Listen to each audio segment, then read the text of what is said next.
Hi friends, இன்றைக்கி நம்ம ஒரு தக்காளி ஊறுகாய் தான் பார்க்க போகிறோம். எப்படி பண்ணலாம் பார்க்க வாங்க. அதுக்கு ஒரு இட்லி பானை எடுத்து வச்சுக்கோங்க. அதில் கொஞ்சமாக எவ்வளோ தண்ணி வேணுமோ உங்களுக்கு விட்டுக்குங்க.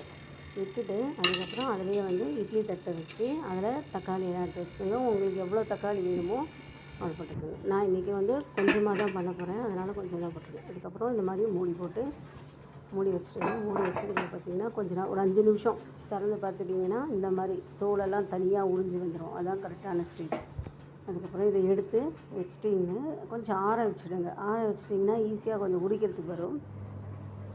அதுக்கப்புறம் ஆற வச்சு எடுத்து நல்லா உரித்து எடுத்துட்டுலாம். நம்ம உரித்து எடுத்ததுக்கப்புறமா எல்லாத்தையும்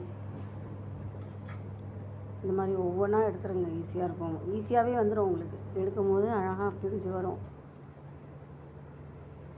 அதுக்கப்புறம் ஒரு பாண்ட்லி எடுத்து வச்சுக்கோங்க. இது மாதிரி உரிச்சு எல்லாத்தையும் எடுத்து வச்சுட்டு ஒரு பாண்ட்லி எடுத்து வச்சுக்கோங்க. அந்த பாண்ட்லியில் கொஞ்சமாக வெந்தயம், கடுகு, இதுலேயே கொஞ்சமாக புளி போட்டுருக்கேன். வேணும்னா உங்களுக்கு மிளகாய் போட்டுக்கோங்க. நான் இன்றைக்கி மிளகாய் தூள் தான் போட போகிறேன், அதனால் மிளகாய் போடலை. இதை நல்லா இதை வறுத்து அரைச்சி எடுத்துகிட்டு வந்துடுங்க.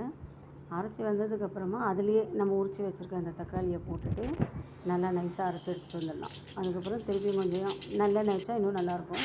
நான் நார்மல் எண்ணெய் வச்சுருக்கேன். அதுக்கப்புறம் கடுகு போட்டுட்டு இந்த அரைச்சி கொட்டினதை விட்டு கொஞ்சம் பெருங்காயம், மஞ்சள்தூள், மிளகாய்த்தூள், உப்பு எல்லாத்தையும் போட்டு நல்லா கலந்து விட்டு மூடி வச்சுடுங்க.